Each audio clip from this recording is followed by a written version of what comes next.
Hello? Oh, yeah, I think a video is needed right now. And it's Bleu de Chanel, not blue. Oh.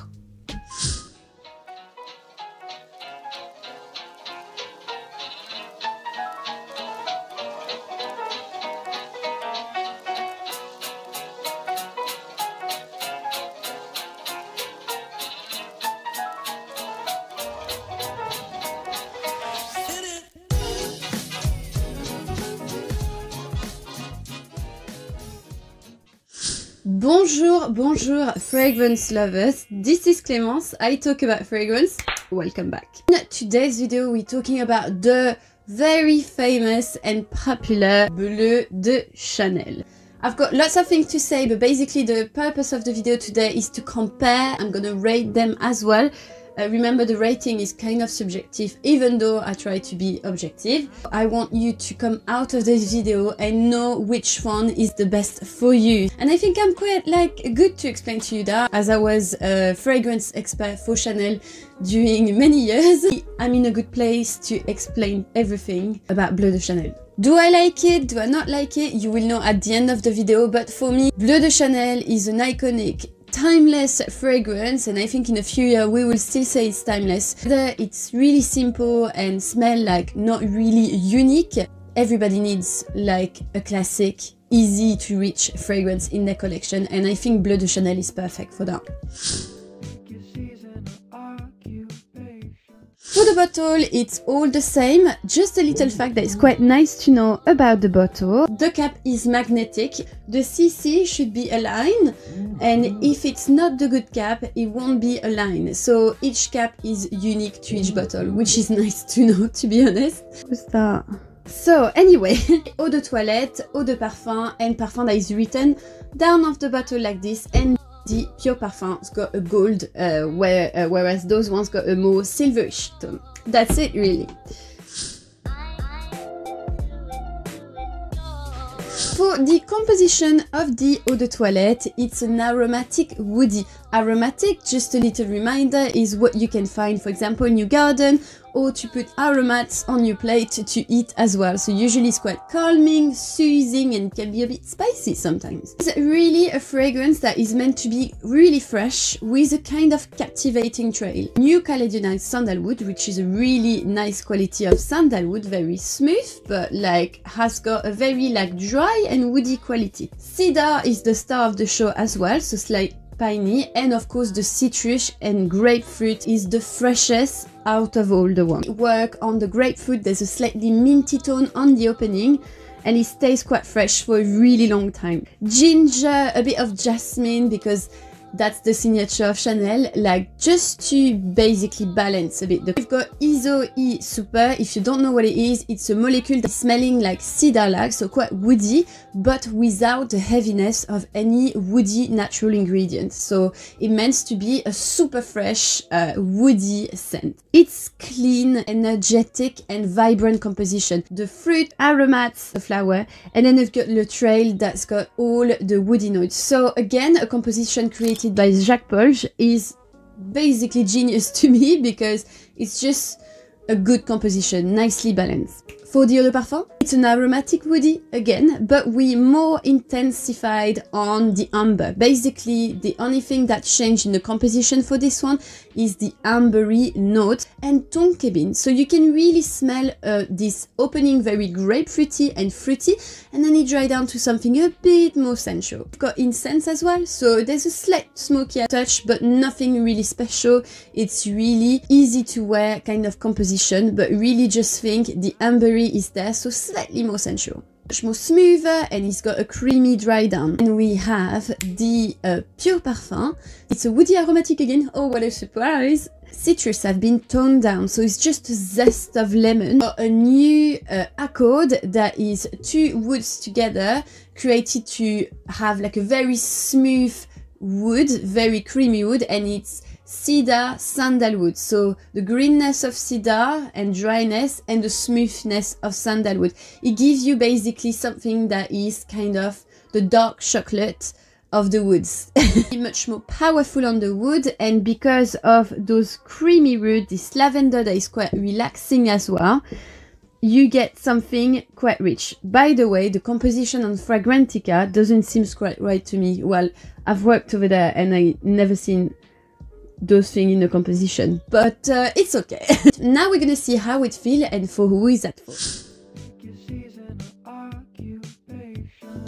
For Eau de Toilette, so it's basically, because it's more fresher, much more sportier, for me it's an all year long fragrances. I wouldn't put it in the evening for me, it's much more fresh and fruity, so I would use it summer, spring, all day, I would say. It's really nice for office as well, because it's fresh and it's clean. For someone that wants something quite classy, but doesn't want to leave the fresh cologne scent, or this, not sporty, but want to still have this vibe, you know, on the go. It's got a bit of that shower gel cleanliness, but in a good way. It's really nicely done, and it's definitely a crowd pleaser. Because it's so fresh, the opening is very pulsing, however, it's not everything in your face.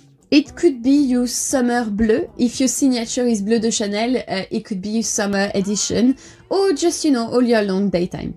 The eau de parfum that is for me the must have. The eau de parfum is a perfect balance of everything. What I like with this is you got the fruit, the ginger spiciness, and you've got the woods and ambery tone. For me, amazing. If you want something quite more sensual, but still easy to wear during daytime, nice for us, nice for everything. For me, daytime, evening, winter, so versatile because it's got everything in a good place, not too much of everything. It suits, I would say, a very modern man. I would see like a black, you know, tuxedo, like the smoking that you can see in the city. Not probably the guy that is quite vintage and wants something really refined. No, it's more for someone active, modern, or just someone that wants an easy to reach. It's a solid, also compliment getter. Ladies love it. It's a fact.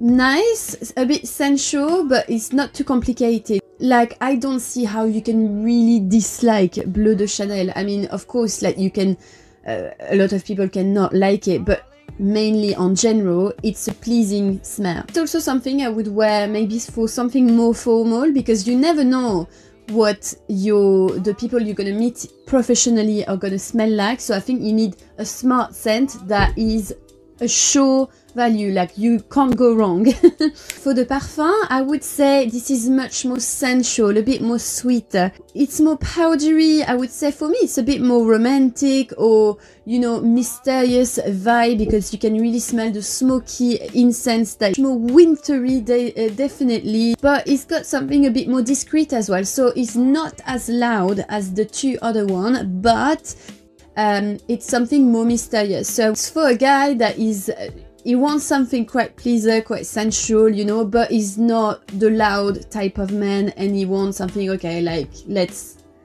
chill out. It's really refined, and I would say a bit more seductive than the other one for me. Oh, so for the eau de toilette, I have nothing to say. Like, I mean, it's a really good longevity. I would say around 6 hours, which is really good for an eau de toilette. However, because it's quite fruity and anything, like, it's not as long lasting as something more woody would be. So I've put a like average to really good, I would say, longevity. That's very subjective, longevity. I really don't like to talk about this, to be honest. The eau de parfum, for me, it's the best one. It's lasting the longest because you've got this really amber that is sticking to the skin. Really a good sillage, and for designer, you really have worth of your money for that. The pure parfum, surprisingly, it lasts a bit less, I would say. I think because we really focus on the creamy aspect of the woods, it doesn't last as long. To me, that's what I've seen. However, it's a really more skin scent, and that's why I said it's more seductive. So it's really good as well. I don't really mind it, but for me, it's a good sillage, but a sillage that stays more on the skin. If I should rate them, and I'm rating not comparing to a niche fragrance, it really needs category, like easy to reach designer fragrance. So 8.5, definitely, like for the eau de toilette, really good. I really appreciate the freshness and everything, vibrant. For the eau de parfum, a solid 9. I think For me, it's the one you should go for. Like, it's a perfect balance of everything, and I can't stop recommending this one to everyone, because if I don't know your personality and anything, I would say go safe, go this one. You've got everything nicely balanced, best of both worlds, so get it. And for the parfum, I would say 8.5. Really like it as well. A bit more seductive and more discreet, I would say, but that is a different aspect, and I think it's totally fine. So really beautiful as well. And I recommend as well, if there's ladies watching this video, apply it on your skin. Like I said to a few of my friends, and to apply the Pure Parfum on their skin, and whoa, on women's skin is more sweeter and is absolutely delicious, trust me. You can see I've got the eau de parfum. I think I've gifted the parfum to my dad actually, but I would buy it for myself actually, the parfum now. But I think everybody needs like easy to reach, easy to wear, timeless fragrance, and I think Bleu de Chanel is matching everything for that. So thank you everyone for following me, for always be really nice to me and everything in the comments. Leave me a little like, it's important for the referencement on the video. Leave a little comment, I'll always like to see your comment and answer whenever I can. And thank you for everyone that goes to my Utip account in the description box to give me a little collaboration. It's always nice, it's always helpful, so you know, voila. And I will see you very soon. Yeah, bye now.